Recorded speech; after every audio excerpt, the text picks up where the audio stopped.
What's up, y'all? Thanks for checking out Humble Roots Homestead YouTube channel. All right, today we're going to be tackling a project that's way overdue. One of the big challenges, as always, of any homestead is water.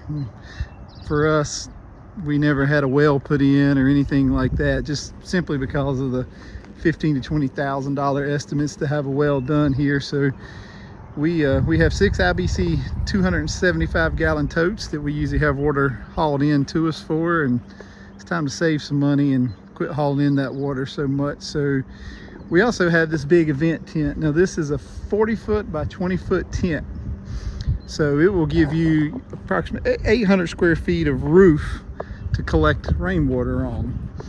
Now with that being said, for us, in the average rainfall we get in western North Carolina here, it's approximately 50 inches a year.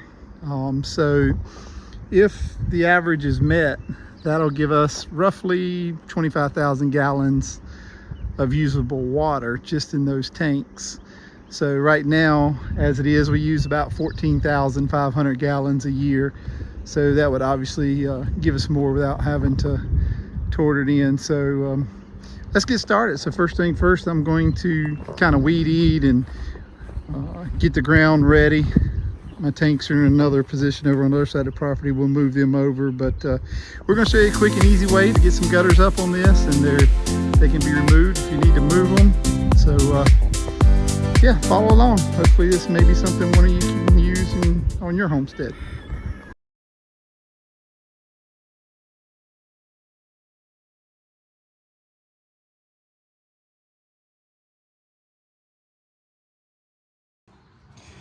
First thing I want to do with this is make sure it's securely tied down. I want this thing to last for a long time and stay put. We do get some pretty big winds where we're at, so picked all this up, pretty much everything at Harbor Freight.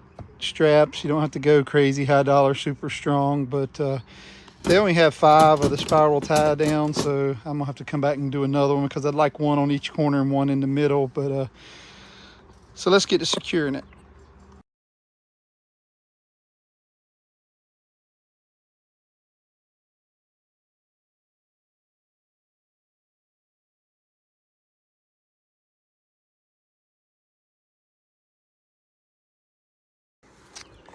I think what I'm going to do is remove these original tie downs that come with it. It's not that they're horrible, but they're not near as strong as what we're putting in. So let's remove those and go from there.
Okay, on to the third corner. We did get the second corner done, but unfortunately the clip got cut short. My camera got too hot.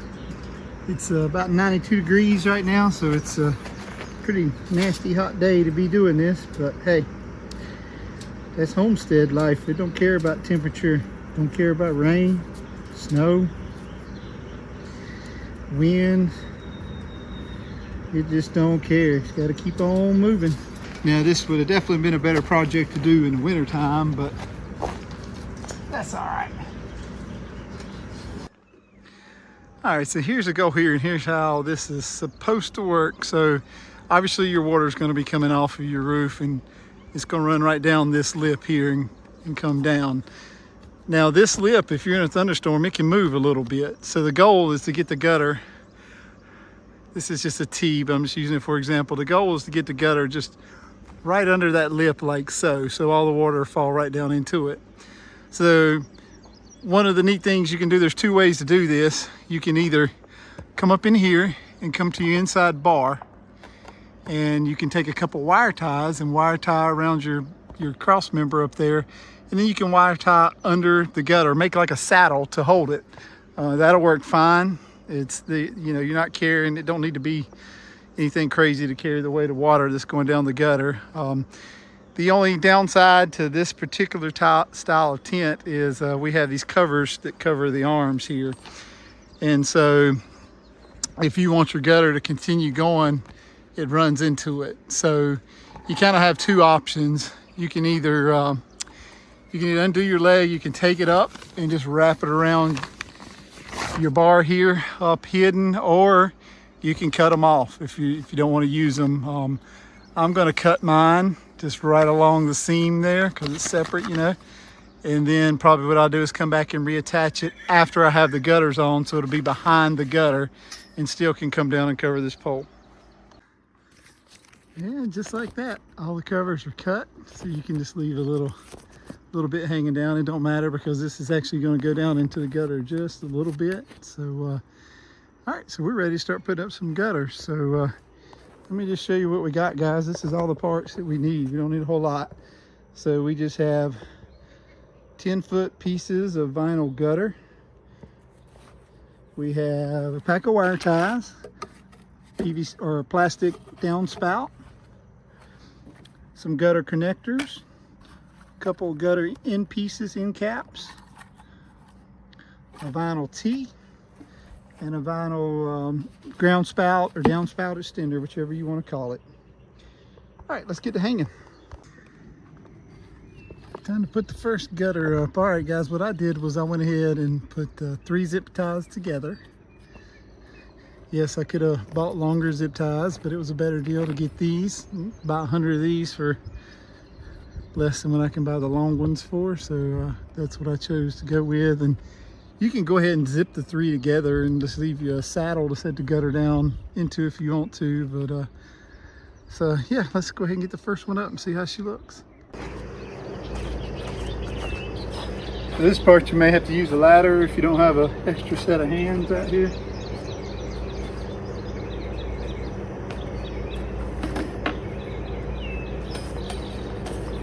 Also, just a heads up, I had put an end cap on this, but the problem is in the end cap wants to hit your lip of your tarp here. So I think I'm going to leave the end cap off because obviously it's going to be going downhill anyway. The things are going to be toward that end. So I think it'll be enough fall, but if not, I can always put an end cap back on it, make me a little cut or slice here and make it work. But this is just to get her going. We'll see how she does.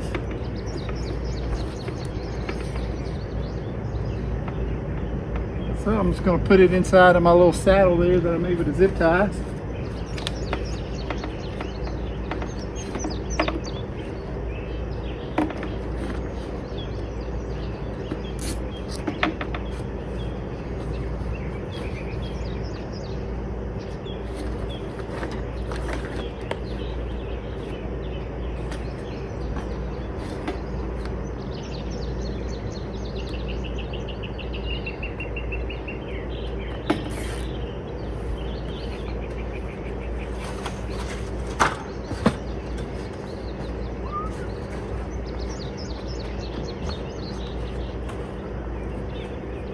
All right, so what you want to do is obviously start on your highest corner, and I want to zip tie it up as high as I want it to go.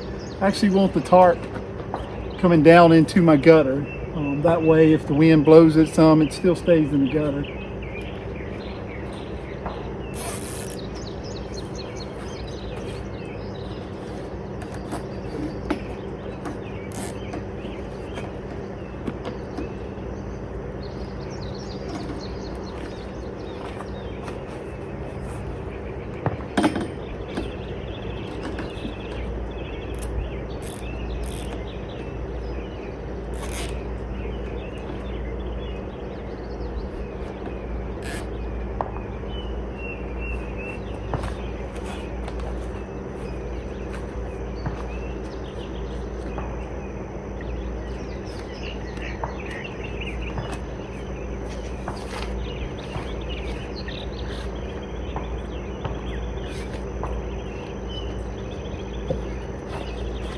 All right, then what you're gonna do is just keep making your way down the line and making sure to keep the fall on the gutter, you know, make sure that you have a good fall, good angle down so the water can run. So let me get a level and we'll do that. Okay, first gutter is up, so you can kind of get a look and see what it looks like. And obviously I haven't leveled it all out or anything yet, so we'll get that done tomorrow. It's quitting time here today, but so all you do is just take your wire ties and make you a little saddle for it, and you've got a good gutter. One thing I did have to do though, because the wire ties obviously would hit this plastic here and make it protrude out, so I did have to make a little slice in the plastic so the wire ties can come down through. You know, if you're worried about it tearing, you can always come back in on the back side of it after you get your gutters up. You can come back in here and put you some UV resistant tape on there, and that would work great. All right, we'll get back on it tomorrow. All right, I ended up having a little more time this evening, so I decided I'd come back out here and work on it a little more since we're calling for some rain this coming week. So as you can see, we got most of the pieces in. You know, we still haven't leveled the gutter or anything like that, so still got that to go. But 40 feet, it's a good long run. So we just added the pieces together. We put these plastic gutter connectors in. These are kind of tough to put in. I didn't show it, but there's many YouTube videos you can just search on how to install vinyl gutter connector. There's lots of videos on how to do it, but it is a little hard, not too hard. I still got to do one right here. But so now we're at the end, and I'm going to bring a tank down and see where I want to put this T in, because basically we're going to have a T like this that'll just drop down. Then what it'll do is hook into this, and then this will go right into our tank. So see about getting the tank down this way and seeing where we need to cut it. All right, guys, I fast-tracked it up a little bit because I was trying to hurry up before it got dark here. As you can see, got the gutters up completely. Pretty nice and level, or I'm sorry, not level. They actually got about a quarter of a bubble down, and done some water tests, and it seems to be doing pretty good. Got a few little odds and ends to do to finish up. This is just temporary, so it's not screwed in or anything, but as you can see, it's gonna run into a tank here, and that'll be 275 gallons of water, and you know, quick and easy. Only took a couple hours to do this, and it'll work out great. So on this whole thing, I'll just kind of give you some prices. So at Lowe's, for all the gutter connectors, the end caps, the T, and that flexible hose, it's $100. $100 and some change with tax. And then Harbor Freight, buying the tie downs, which really isn't part of the water, but the tie downs and the wire ties and things like that, I spent another $40 and some change. So say $150 a side. Now this is just for one side, so if I do the same thing on the other side, that'll be another $150 in gutters and parts. But for $300, I mean, a load of water for 2,000 gallons cost me $250, and I go through it in 6 weeks. So this should be a big help, and what we'll do is we'll run gutters around the other side. We'll come across the back and just make a 90-degree turn and connect it in this T. All 6 of my tanks will be lined up on this side that I've been working on. So anyway, appreciate you guys watching. Hope this might help somebody out. By the way, don't pay attention to the greenhouse behind me. It took some damage. Is what it is. That's coming down. But anyway, hope you like what you watch. Hope you can help somebody out. So make sure you subscribe, hit the like button, and follow us to see what happens next. Remember, stay humble and help a neighbor. See ya.